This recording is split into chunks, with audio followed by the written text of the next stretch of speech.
on Acoustic Tuesday, episode 42, a story from an original bluesman, our very first ever artist recommendation from an Acoustic Tuesday viewer, and everything you need to know about acoustic guitar pickups. All that and more right after this.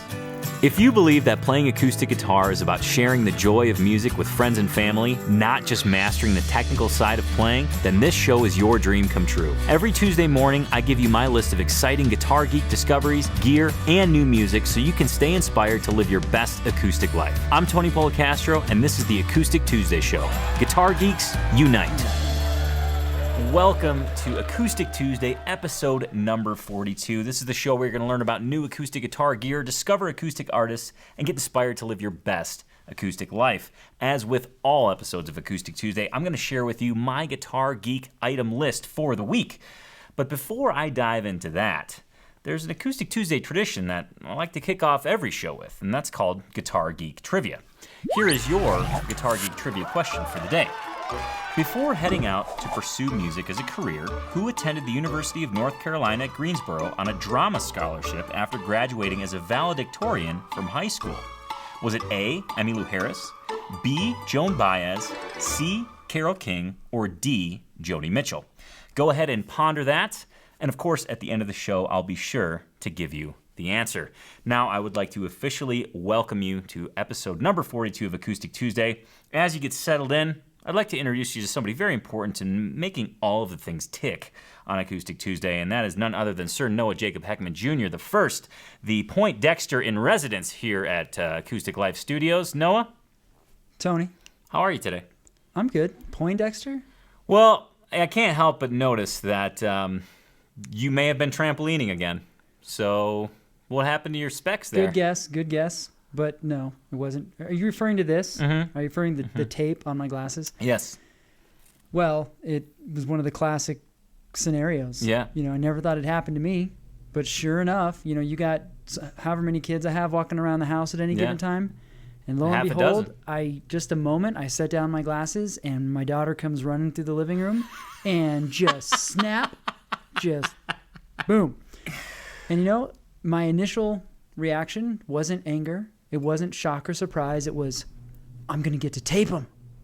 So you were excited about this proposition. I was excited that I got to finally do this. Now I thought that maybe you and Levi got in a fight over the title of Man with the Technical Plan. That's what I actually thought happened. I actually thought I was thinking of him when you introduced me. Yeah? And I have to say that I would not be where I'm at right now if I wouldn't have had him as a teacher. Well, yeah, he just basically moved to Toronto. We've sent out the RCMP after him, and hopefully they find him. We have no idea where Levi is. No, I'm kidding, of course. We've seen all of your comments in the show, and everybody's like, hey, okay, you guys haven't said anything. What's the deal with Levi? Well, Levi's still here with us, but he's going more behind the scenes. The whole notion of Acoustic Tuesday is to unite guitar geeks. And well, Levi's going to turbocharge the uniting of guitar geeks by going behind the scenes and doing his technical wizardry that he does. So that's where Levi's at. He's still with us. He's still a part of the team. Mm-hmm. Well, he's still a guitar geek, for crying out loud. Well, he's a drum geek, but he's a guitar geek too. Yes, a de facto. Right, absolutely. Yeah. And this was perfect timing for me in my training as his Padawan to try things out while he was gone. Because he has had you under his wing for about a month. Correct. We haven't really said anything. But correct, that's true. So he is out there watching. So cheers to Levi. Cheers to Levi. And you guys can all cheers him too. We're still the dynamic trio, the trifecta. What do we want to call it? I don't know. The TAC of TAC? The trifecta of TAC. Yeah. Yeah. All right. Well, should I dive in? Please. Without further ado? Yes, without any more ado. The very first item I want to feature is something, let's just put it this way. This book needs to be on your shelf as a guitar geek. These books need to be on your shelf. And the books that I'm referring to are ones that I initially purchased because I was like, cool, I'm going to get these books and I'm going to have them for when questions arise about certain guitars. Martin guitars, of course. The books I'm referring to, I got to get them. Got to go to the basement here.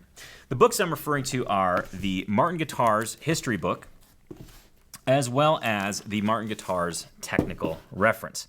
Now, both of these books are unbelievable. They are encyclopedias. They're absolutely incredible volumes of pure Guitar Geek goodness. Let's start first with the history book. Now, let's just say this. These books, credited authors on these books are Mike Longworth, who's obviously no longer with us. He passed in 2003. He was known as an amazing inlay artist. He was kind of leading the charge of bringing back the D45, and he was also a Martin historian, so we've got that knowledge in there. We've got Dick Boak, retired Martin artist relations coordinator, kind of helping develop artist models, but also museum curator. And we've got Richard Johnston, who I actually featured when I talked about Griffin Strings in a past Acoustic Tuesday episode, who is a Guitar Geek Supreme. He's even called into the PBS show Antiques Roadshow when they have a question. So those are the three responsible for the knowledge held within these books. Now, the history book's amazing because it's broken down in kind of eras of Martin, starting all the way back from when Christian Frederick Martin Sr. moved over and started in New York, then moved to Pennsylvania, and then the chapters go on with each subsequent Martin, and they're kind of heading up the Martin Guitar Company for their given era. Now, the cool thing is that it's just full of all the coolest pictures, roller coaster rides through history, you know, how they handled financial storms and kind of things like that, what kept the company afloat. And of course, when you get around the 70s and 80s, there's some interesting purchases that were made, like race cars and things like that. But you got to check this book out. Even if you're like, I'm a guitar geek, but I'm not a huge Martin fan, this gives you so much information about the guitar in general. I wouldn't limit it just to Martin. It's more phrased from the Martin perspective. But truly, if you're a Martin geek, then this is absolutely up your alley. Now, the second book, the technical reference, I purchased because, well, I wanted both volumes, right? I can't have one without the other. So I was like, well, I'll get this, and it's probably not going to be very exciting. So I'll just have it on the bookshelf. It'll look neat. It's far from not exciting. In fact, this book is packed full of really valuable information. Production numbers from the various years. If you want to know how many 0018s were made in 1947, you can go ahead and look that up, right? You can also look up, gosh, what was a 0018? How much did that cost in 1936? You can look that up as well. Really fun, interesting factoids that as guitar geeks, I think we should feel obligated to know. But beyond that, what I found most valuable about the technical reference is that they go through the Martin nomenclature, right? When you see like HD16 RSHL, it's like, what does that even mean? Well, they go through each and every abbreviation in here so you can understand what that means. And there's one last thing. They actually break down all of the brands that Martin used to make guitars for. Right, so Martin would make the guitars, and these other brands would sell them under their name. Now, this is cool for a lot of reasons. Historically, it's amazing, but also it kind of gets you conjuring up those dreams of, gosh, if I'm ever at a pawn shop and I find a guitar made by this other company that looks old, maybe Martin made it. Well, if you read that book, you'll be able to figure out what those brands were and maybe score yourself a killer deal. So these books I strongly recommend. Again, these came out some years ago. I want to say 5 years ago. But I was thinking about items for the list today, and I thought these have to be on there because these are just a valuable resource to any guitar geek. So again, that's the Martin Guitars history book as well as the technical reference. I'm going to put those down there because they were just, I was feeling dwarfed by them. And now, since we're talking about guitar geek things, I want to actually move to the mailbag. Now, Noah saw me trying to lug all the mail items up from the downstairs this morning, and he asked if I needed help, and I said, "No, Noah, don't worry. This is all for me." So he just kind of slunked away, and I was able to bring up the mailbag. There's a lot of stuff here. Let me share with you what's here. First of all, I got this box. This is one of the best things I've ever gotten. Now, this is from Elderly Instruments, and I can't really reveal what's in here because they are going to be reviewed on future shows, so just a little teaser, I guess. So that came. Also, we heard from Joe R. up in Helena, Montana, and a couple episodes back, I believe it was on 38, I had requested picks from your local store. Well, Joe came through big time. She sent us a whole bag full of picks. We've got, what was this one in here? I can't quite read it. It's a capitalfret.com. I had never heard of that, so that's cool. And also Piccolo's Music from Helena. So thank you, Joe R. Appreciate that. Remember when they brought us that pie, Noah? I do. That was a good day. I'm sorry. All I've been thinking about so far is you lugging up all this mail stuff, and then you open the boxes and put them on the ground, and I take them back downstairs. The empty boxes. Yes. We also got a letter, a really cool letter from Karen Lafferty. Now, again, upon the pick request, I'm going to make a pick wall of fame because I want to collect picks from all of your local stores. So if you're an Acoustic Tuesday viewer and you're thinking, I'd love to give my local store a plug, send in a pick from them. So this pick comes from, again, Karen Lafferty, and this is from Mark's Guitar Exchange. And she shares a little bit of a note I'm going to read here. In AT37, so apparently it was episode 37, you mentioned starting a collection of guitar picks from local stores. Please find enclosed a pick from Mark's Guitar Exchange here in San Diego.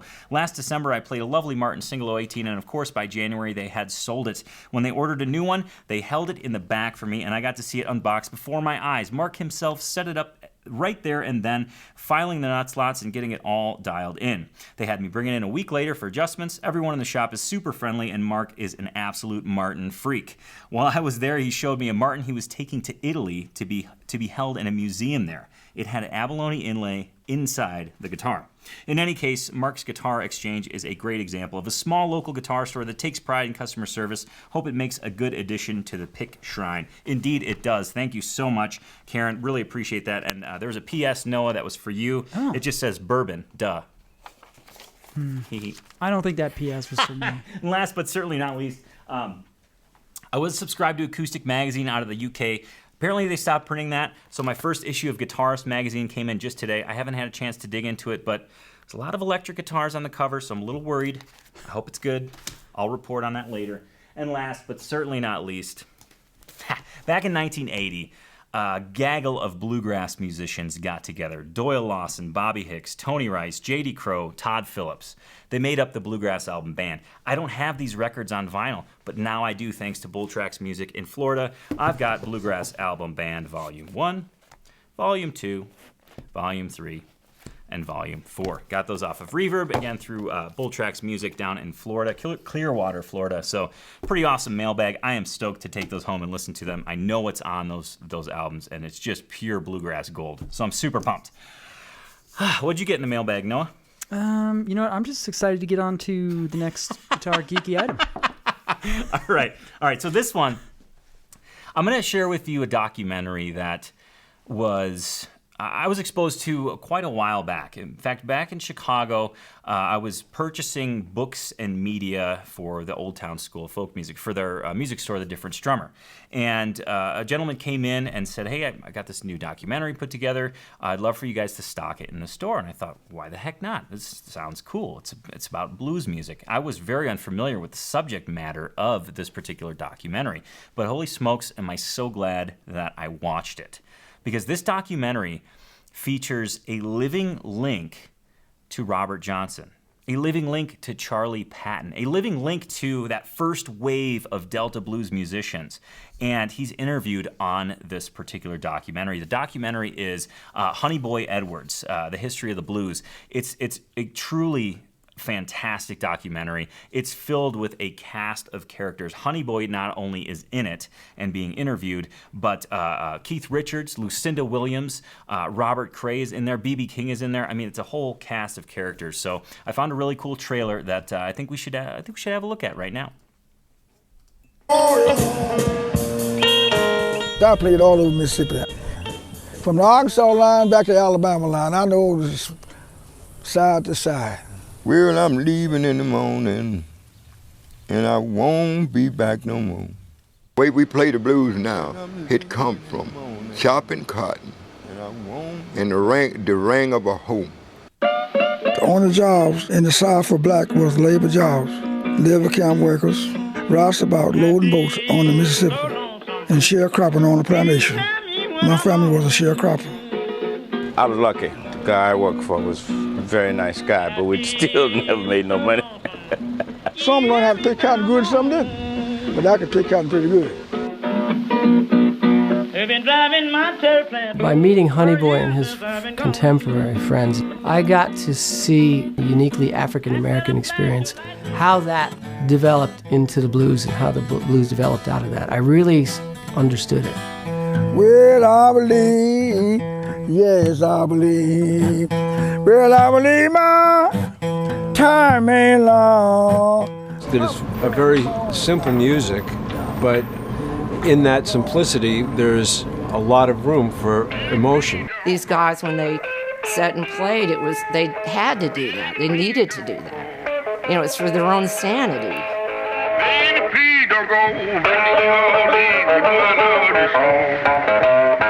Back in the 30s, 40s, and 50s, if you were able to sing, that was a way out. Well, got a good bull cow, better feed him every day. Well, this is Doctor's plantation here, and Charlie Patton come from Doctor's here. I met him a few years before he died. He was the king of the blues of the Delta then at the time. Honeyboy grew up at a time when the first generation musicians were alive and active. I met Robert Johnston one Saturday at about 1 o'clock right here. We started shipping around together, so a couple of days we were working together. Honeyboy knew Robert and played with him and even traded off songs. He was a peer of Robert Johnston's. And I don't know too many people who can say that. Blues, blues, blues. All right, so that was the documentary Honeyboy, of course, based on the life of David Honeyboy Edwards. Now, unfortunately, David Honeyboy Edwards passed away August 29th, 2011. But so thankful that time was spent with him in that documentary so he could share his stories and just really give an interesting perspective on the history of the blues. To hear it from that perspective, I think oftentimes we hear it a lot from players that play blues now that draw inspiration from that original first wave of Delta bluesmen, and to actually hear it from an original Delta bluesman is fascinating. I mean, the historical context, the musical context. I mean, there's cool images of him playing throughout the documentary in different places, kind of on location performances, and it's just raw and amazing footage of Honeyboy. So make sure to check that out. If you're a blues fan, you'll love it. If you're just a music history fan, I think you'll dig it as well. Now, I cannot wait to get to what I'm listening to this week because it actually came courtesy of an Acoustic Tuesday viewer. But Noah, I would like to check in with you. First of all, I want to see how your glasses are holding up. Oh. Second of all, I'd love to celebrate some small wins. Yeah, okay. Well, the glasses are holding up nicely. Good. And, yeah, let's do some small wins. Giddy up.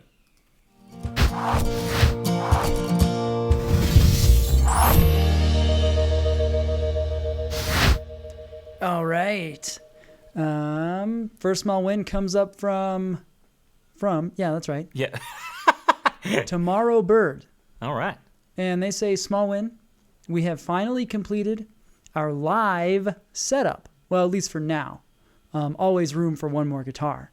It's been an expensive year, but we now have a Martin DCX-1KE Dreadnought, a Luna Heartsong Nylon Folk, a Taylor Academy 12E, a Fishman Aura Spectrum and Fishman AFX Reverb, a Fender Acoustic 100 amp, a sweet Tonk Brothers Dirty Bourbon Parlor from Nine Boys, nice. And our pride and joy, a Martin Retro 0015E guitarsenal pick to follow soon. Very cool.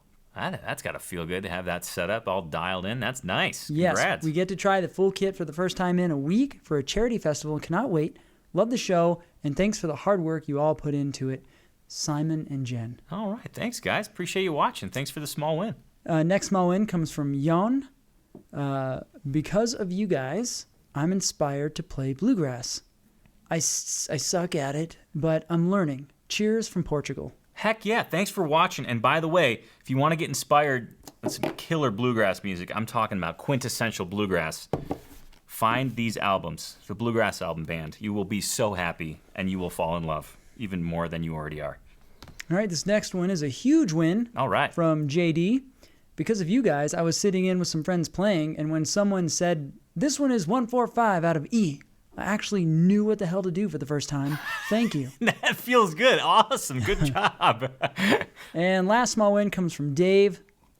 Last month, I loaned my cousin $75. I know, I shouldn't have.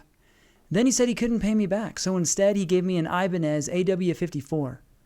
I was very annoyed, but it turned out to be very good sounding guitar. And now I play it as often as I can. Hey, that's a good win. That's a good win. That's a very good win. A surprising win. That's like when life gives you lemons, you get lemonade. Is that kind of... That's not applicable, is it? That counts. Okay. That's small wins for today, Tony. Well, thank you, Noah. And of course, if you want your small win featured on a future episode of Acoustic Tuesday, it's real easy to get it featured. All you have to do is in the comments below the YouTube video, put hashtag small win and go ahead and describe your small win. We love to share these on the Acoustic Tuesday show because we need that dose of positive momentum. As a guitar geek on our guitar journey, we all need to hear what other people are doing. We all need to help each other celebrate, and there's no better way to do that than, of course, to celebrate a small win. So please, in the comments below, hashtag small win, and then go ahead and describe your small win. Now, I want to move forward, but a quick disclaimer on this particular what I'm listening to this week. This came actually courtesy of an Acoustic Tuesday viewer. If you're thinking, well, I want to recommend stuff for the show. I've got this pick that Tony needs to try. I've got this capo that Tony will love. I've got this, that, or the other thing. He's got to hear these guys or gals. Please go to acousticlife.tv, and in the top menu, you're going to see a button where you can click Submit. Once you click that button, you'll have an option to recommend a product. You'll have an option to recommend an artist to listen to, and you could submit your guitar solo picture there as well. More on that in a bit. But let's dig into what I'm listening to this week. And again, this came courtesy of an Acoustic Tuesday viewer by the name of Richard Lanthier from Calgary, Alberta.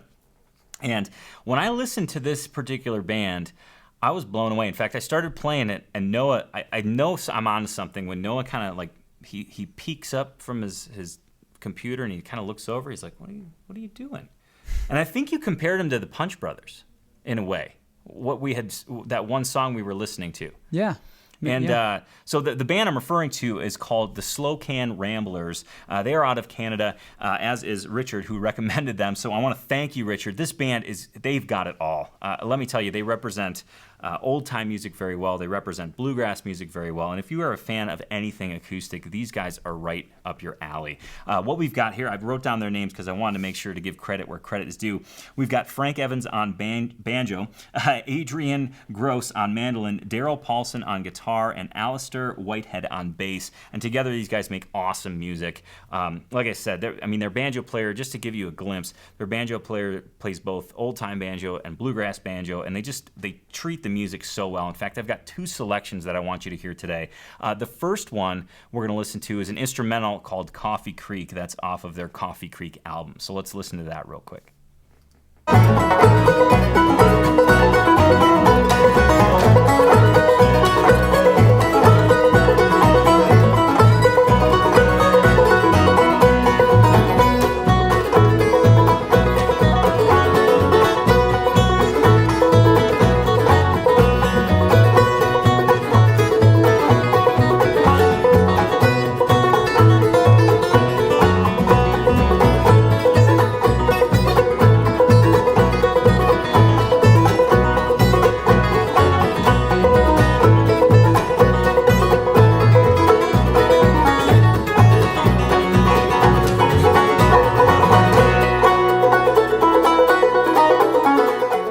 Just a taste of what they can do instrumentally. I wanted you to hear that because it's really good. But you have to hear them sing as well because the harmonies are awesome, and I think the group really comes together and makes absolutely gorgeous music. So let's listen to their tune Groundhog.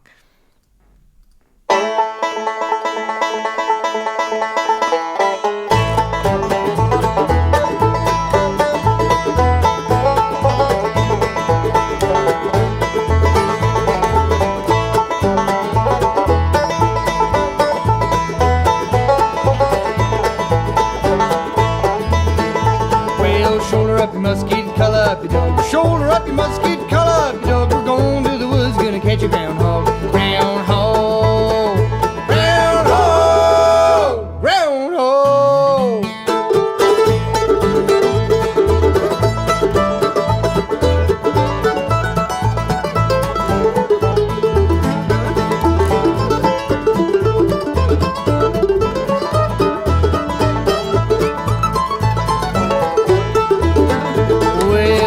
in the cupboard and the butter's in the turn. The meat's in the cupboard and the butter's in the turn. If that ain't groundhog, I'll be darned. Groundhog, groundhog, groundhog.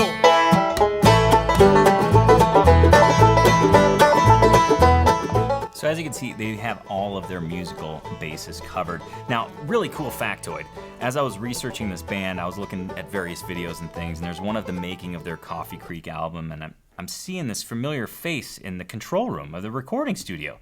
And lo and behold, it's Chris Cool, who I featured, I believe, back on episode 38. Amazing old-time banjo player, Canadian old-time banjo player, and actually, there he was producing their album. So that was a pretty cool connection. So I want a huge thanks to Richard Lanthier from Calgary for letting us know about the Slow Can Ramblers. Now, they have 3 albums to date that I could find.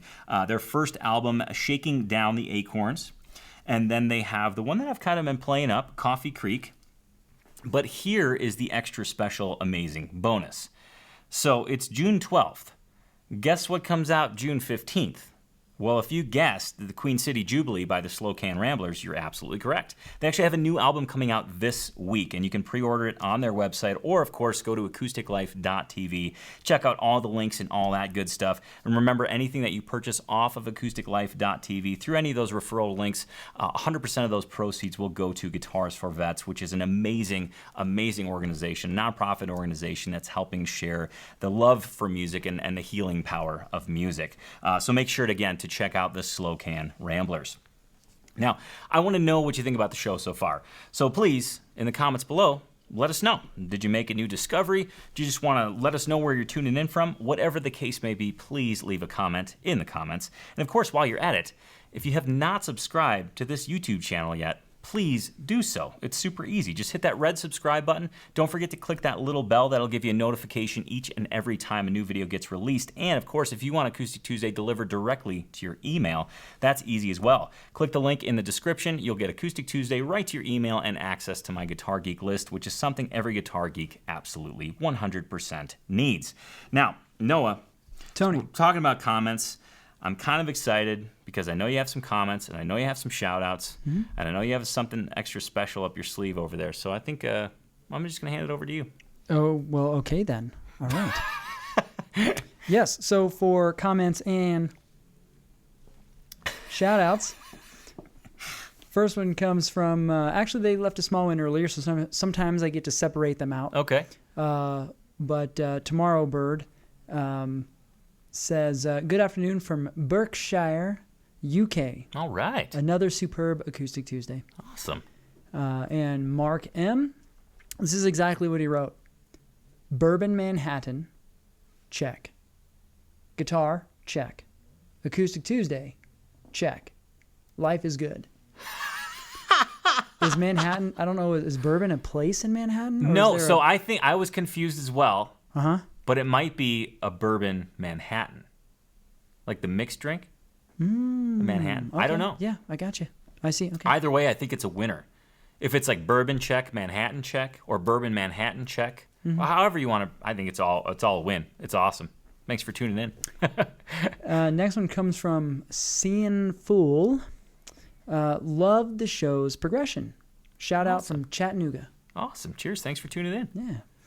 And next one comes from Brian. Brian from Richfield. MN, that's Minnesota, right? That's correct. Minnesota here. Thanks for letting me know about Neckville in neighboring Bloomington. Yeah. Got to check them out. That's awesome. I want to say I think I played in Richfield. Or maybe I played their high school team when I played hockey up there. I don't know. That's in the side. Sorry. That was an out loud thinking moment. That's okay. You have those. Next one comes from Lexington Daniel. Shout out from the home of all things good and great, Bourbon County, Kentucky. Wow. Right? That's 2 references and a note. I was thinking that. I knew you were going to bring it up. Oh, but he goes on to say, right, there's like a space, and then he says, that bourbon must have been good. Quoting Tony, thanks, Rish, for sharing the guitar arsenal with us.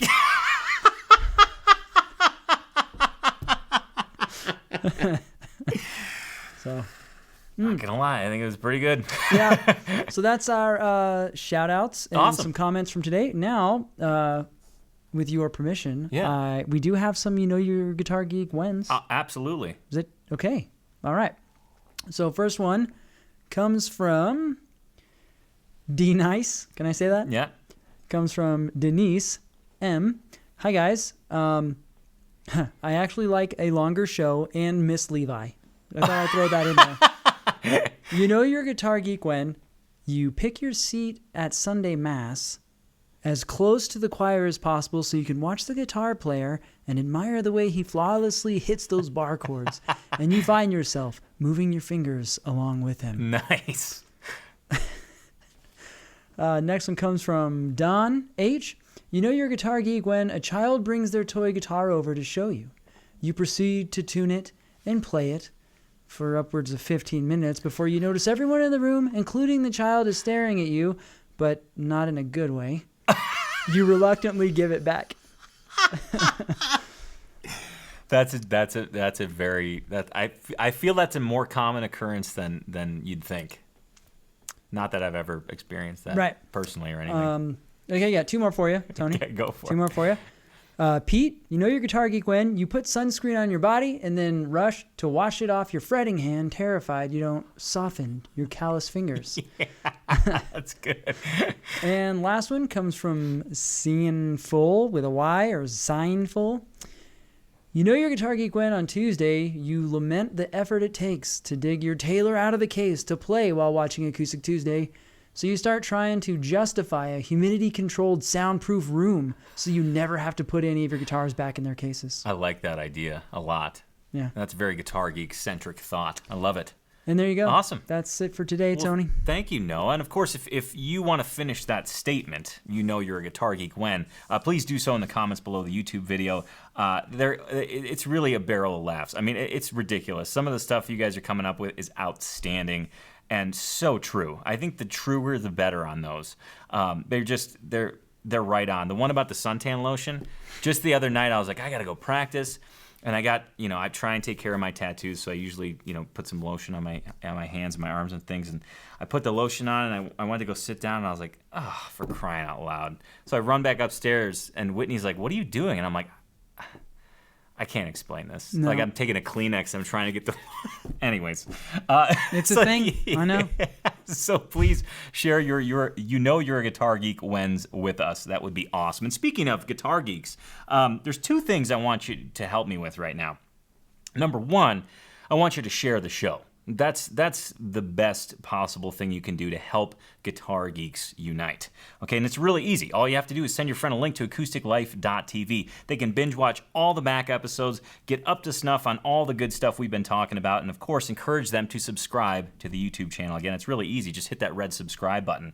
And the more guitar geeks we get to unite on this show, just the more fun it is. I mean, it's crazy to have seen Acoustic Tuesday start, and then all of a sudden, all the views and all the subscribers just kind of explode. Now, I want to keep that going because uniting guitar geeks is just ridiculously fun. And the other thing that helps guitar geeks unite is, of course, to admire other guitar geeks' guitarsonals. And I've got two guitarsonals for you today, and a special treat, if I don't mind adding.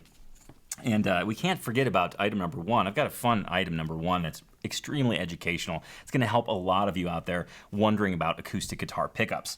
But first, guitarsonals. The first one comes from Jim M. in North Carolina, and kudos to Jim for getting the dog in the picture. I love that. I love dogs. I'm a big dog friend. I'm a dog lover. Yeah. I'm a dog friend. You're a dog friend. I'm a dog friend too. Yeah. What the hell? So Jim's got a DR Hartfield bass. This was Fender's first foray into Japan. A Fender Tele, an Ibanez RB250 banjo. That was a lawsuit banjo. A 2000 Martin Triple Hill 15S, a 1968 Martin D1235, a Taylor DN4E, a Taylor 150E, a 1968 Martin D28. Really cool that he's got two 68 Martins they're pretty iconic. Behind them all is my major instrument, a 6'6" Young Chang piano that sounds like a grand piano. He didn't have room for the B3 or the Roland, he said, but hey, they're not acoustic anyway. Also missing is my 1971 Ibanez ES175, that's also a lawsuit guitar, and my Epiphone Les Paul that happens to be with his son. And if you're wondering what the dog's name is, I believe the dog's full name is Marley the Maestro. So thank you, Jim, for sharing your guitarsenal with us. Next up, we've got Robert C. Jr. from Maryland, and he says on stands in the back row, he's got a Godin A12 and a Godin A6 Ultra. On stands in the front row, a Taylor 224 CE-K Deluxe, a Taylor 714 CE, a Taylor 326E 8-string baritone. That's the 2017 Fall Limited Edition. On the floor in front, a 0015M from Martin. He's holding a Taylor GS Mini Mahogany, and not pictured is a PRS SE A10E, a PRS SE 15AL, the Alex Lifeson model, and the PRS Santana Standard. And he says, in a parenthetical here, he says, I'm parting ways with each of these.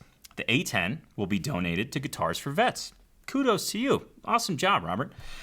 My brother is eyeing the Alex Lifeson, and he is selling the Santana model. So I know it's quite possible Noah might be eyeing the Alex Lifeson model as well. That's what I said earlier. I would be eyeing it as well.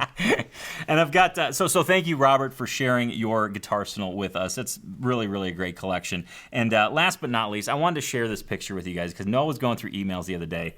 This came in, and I thought we needed to include this in the show because it was just, it's very guitar geeky, right? So this is from Will R., and he says that he just got his custom plates for the cars. Him and his wife have, two different vehicles, and they are matching Guitar Geek license plates. One of them says plays, and one of them says sings, and I thought that was just that's just pure Guitar Geek right there. I was laughing when it came in, so I was like, we gotta include that. They got a future guitarsenal coming as well. Oh, nice. Yeah. Oh, I think I might. Okay, nice. Awesome. So thank you, everybody, for sharing your pictures with us. Jim, Robert, and Will, appreciate that very much. And, of course, if you're sitting there and you think, well, I have a guitarsenal, I want to share my guitarsenal on the Acoustic Tuesday show. You absolutely can. It takes 3 easy steps. Number 1, get yourself a guitarsenal shirt. There's a link right beneath the episode here on YouTube that'll allow you to pick your favorite color and size, be delivered right to your door. When you get that shirt, go ahead and put it on, gather all of your guitars, and take a picture with them. Include dogs, family members, whoever is involved on your guitar journey. And, of course, the last and probably most important step is go to acousticlife.tv, click Submit in that upper menu, and you'll see a spot where you can submit your guitarsenal photo. You can go ahead and describe everything that's in there. If your dog has a name, put it in there as well, and of course attach the picture. And voila, you'll be featured in an upcoming episode of Acoustic Tuesday. It's that simple. Now I want to move to item number 1, Noah, if you're okay with that. Yeah. Okay. Please. I get asked this question a ton of times. In fact, this particular item on Acoustic Tuesday was a result of questions I've been seeing in the comments. And it's, Tony, what's the deal with acoustic guitar pickups? I want to plug in, but I don't even know where to start. There's so many pickups out there. So what I want to do right now is I want to break down each of the 4 main types of pickups. I'm not going to get into specific brands. I'm not going to get into the ones that I absolutely love. I'm going to just share with you the 4 basic types so that as you're shopping, you kind of know what you're getting into. And then in future episodes of Acoustic Tuesday, I'm going to pull out each type of pickup and kind of feature my favorite one. So this will be the more informative segment. So acoustic guitar pickups. The situation comes all the time, right? You want to plug your guitar in just to hear what it sounds like louder, right? Or you want to go play at an open mic, or you want to plug into a buddy's amp or something like that, but you don't have a pickup, so you have to get one installed. And then you start looking for pickups, and it's like, whoa, this is a lot of stuff. So here are the 4 basic types. We're going to start with the first one, probably the most common one, the under saddle pickup. Okay, this is a thin piezo crystal element that sits underneath the saddle of your guitar. Okay, so you have basically the guitar top, the bridge, this little thin element, and then the saddle goes right on top of it.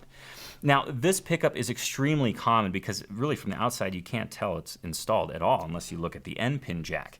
Now, the beautiful thing about these pickups, the pros of these types of pickups is that they're very clear and articulate. Because of where they're picking up the vibrations under the saddle, they're actually extremely clear, almost stringy sounding, okay? And the second pro, the thing that I really like about these style of pickups is that oftentimes you can get them in an active configuration, meaning the signal's already boosted, meaning you have a volume and tone control on board your guitar.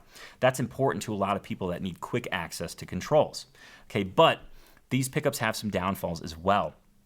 Installation is kind of a bear. You have to drill a small hole through the actual bridge and the top of your guitar, underneath where the saddle is. So that's a little scary. I would recommend, if you're considering one of these pickups, to please have a trained luthier or repairman do so. The second thing I don't love about these pickups is that they tend to be a little quacky. For the same reason that they are articulate, they actually have, because they're picking up the vibration right underneath the saddle, they can have a tendency to be thin sounding and need a little bit of EQ. Again, I'm not saying this is a great pickup. I'm not saying this is a bad pickup. I'm saying, hey, this is a pickup, and this is why it's good, and this is why it's bad. You be the judge to see if it fits your unique playing situation. The next pickup that I want to feature are, these are kind of minimally invasive pickups, and I like to call them contact pickups. There's two real types that I've run into. The bridge plate transducer or bridge plate contact pickup, which is really common. I like this pickup. It's the K&K Pure Mini. I think I featured it back on episode 2 of Acoustic Tuesday. But it's 3 sensors that actually sit on the bridge plate of your guitar. And because they're actually taking the vibrations and converting them to a pickup signal across a larger area, a more acoustically rich area, the generally speaking, the sound of these pickups is a little bit more transparent, a little bit more true to acoustic form. So it's going to sound a little bit more like your guitar. There's also another kind of contact pickup that I've seen. Dean Markley makes one, and also the Shirtler Basic is another great pickup. These pickups are actually little round discs that you can actually stick onto the surface of your guitar. I like these because you can put them on and take them off, and you don't have to do anything with your guitar. But that's actually the same reason that those are a little bit more well, they're a little bit more sensitive. If you're playing in a hot and humid area, or if it's something like that, sometimes the contact can actually grow weak, and the pickup signal will be effective. Contact pickups can be sensitive to body noise, and they can be prone to feedback if you put them in an not desirable spot. But as far as my experience with the K&K, which is the bridge plate version, that's been pretty solid, pretty stable, and gives a really lush tone. One con about these pickups is that you might get some inconsistency, especially on the ones that you put on and take off on your own. So just keep that in mind. The third type of pickup that I want to address is pretty common, because I think we equate it with the electric guitar, and that is the Soundhole Pickup. Okay, this is literally just similar to an electric guitar pickup. It's essentially a magnetic pickup with 6 different pole pieces that line up with your strings. The pickup sits in the sound hole, and of course, as you strum the strings, as the strings vibrate, that magnet will pick up the strings vibration and convert it into a pickup signal. Now, these pickups are fantastic if you just want to try a pickup. They're awesome if you use effects, any sort of like even a distortion effect or a reverb effect or anything that alters the signal of your guitar. Magnetic pickups are amazing because they can handle the effects really well. And also, this is huge, they're very feedback resistant, because they're not necessarily picking up body vibration, just string vibration. They're way less susceptible to feedback. But here's the deal. You can get these pickups in 2 formats. You can actually permanently install them, like just you would a standard pickup. It just runs through inside your guitar, and there's an output jack there you plug into. That's great, very safe. But there's a temporary way you can install it as well, but that will leave a cord hanging out of the front of your guitar. And I want you to be very careful with that. Just be conscious of it. It is just kind of the nature of the beast on this type of pickup if you're temporarily installing it, because that wire is hanging out of the front of your guitar. It can get stepped on, and if that wire gets stepped on, it'll pull on the sound hole of your guitar. Okay, I'm not saying this happens all the time. It's just something to be conscious of with this style of pickup if you're only temporarily installing it. But the good news is you can temporarily install it and just try it out and see if a pickup's right for you, if it works for your playing situation. Now, the last pickup I want to actually shed a little bit of light on is the internal microphone. And this one is exactly what it sounds like. It's a microphone inside your guitar. This is amazing. If you're a percussive type and you like to do different kind of sounds on the body of the guitar, this is a great pickup option because it will pick up all that ambiance, all that room, all that kind of airiness, right, that a microphone usually does. But just the microphone alone won't really be enough to amplify the strings of your acoustic guitar. Because as you start to increase the mic level, you're very, very prone to feedback with an internal mic. So most often, that internal mic will be paired with another style of pickup, be it an undersaddle pickup or a Soundhole pickup or some combination even of the three. So I just wanted to give you a kind of a wide-ranging discussion on the types of pickups you will encounter when you're shopping. Because I think it's really important to say, hey, if I'm in a really loud situation and I need to turn up often, I'm going to actually look at a Soundhole pickup because that's less prone to feedback. Or, hey, I'm a percussive acoustic guitarist. I want to use an internal mic because that's going to pick up what I'm doing. Or I want the clarity of an undersaddle pickup. Or I want the transparency of a contact pickup. These are all things to consider and knowledge that I think you should have as you're searching, I almost said surfing, for an acoustic guitar pickup. So use that knowledge and go forth and shop for pickups and pick the one that best suits you. It's not that there's one that's the ultimate and one that's not. It's just there's a wide range and you need to know about all of them. All right. Whew. Well done, Tony. I'm really trying to rattle it off. How'd I do? You did good. Was that Micro Machines guy level? You did well. Not quite. Yeah, I know. You could have done it that way, but you chose not to. I wanted to try and be articulate and enunciate. Well, that pretty much wraps up Acoustic Tuesday, episode number 42. However, we need to revisit our Guitar Geek trivia, and we need to take a sneak peek into next week. But first, let's hit that Guitar Geek trivia one more time. Here was your Guitar Geek trivia question for the day. Before heading out to pursue music as a career, who attended the University of North Carolina at Greensboro on a drama scholarship after graduating as a valedictorian from high school? Was it A, Emmylou Harris, B, Joan Baez, C, Carole King, or D, Joni Mitchell? If you answered A, Emmylou Harris, you are absolutely 100% correct. She dropped out of college to pursue her musical aspirations, moving to New York City and working as a waitress to support herself while performing folk songs in Greenwich Village coffee houses during the 60s. She recorded her very first album, Gliding Bird, in 1969. Emmylou and her newborn daughter later moved in with her parents in Clarksville, Maryland, where she soon returned to performing as part of a trio with Jerry Mule and Tom Guidera. In 1971, now this is where it gets good. In 1971, members of the country rock group, the Flying Burrito Brothers, saw her perform. Chris Hillman, impressed by Emmylou, briefly considered asking her to join the Flying Burrito Brothers. Instead, Hillman recommended her to Graham Parsons, who was looking for a female vocalist to collaborate with on his first solo album. The rest, as they say, is history. Pretty awesome factoid on just a singer-songwriter, just a superstar, really, that we actually were talking about on, was that last Acoustic Tuesday? It was a recent one. Mm-hmm. Yeah. So there's your Guitar Geek trivia for the day. Now, let's take a sneak peek into next week. What's in store next week on Acoustic Tuesday? Well, an exquisite saddle maker that actually came from a viewer recommendation, a 2-for-1 artist feature, which also came from an Acoustic Tuesday viewer, and a film that gives you a peek into probably one of the most prolific songwriters of all time. A must-see Guitar Geek film, if you will. So that's all in store next week on Acoustic Tuesday. And of course, you can catch Acoustic Tuesday every Tuesday at 10 a.m. Mountain Time here on YouTube. And if you need a fix in between, that's really easy to get. Just go to acousticlife.tv and surf around. You can check out back episodes, do a deep dive on anything I've discussed. And of course, any purchase you make through that site, 100% of the proceeds go to Guitars for Vets, which is an amazing nonprofit that really helps people with the healing power of music and really creates more Guitar Geeks. So by being a Guitar Geek, you can help out Guitar Geeks and help create more Guitar Geeks. It's a lot of geekery, and I want you to go to acousticlife.tv. So thank you so much for joining us today on Acoustic Tuesday, and until next Tuesday, cheers, keep strumming, keep smiling, and of course, wave your Guitar Geek flag very, very proudly. Cheers.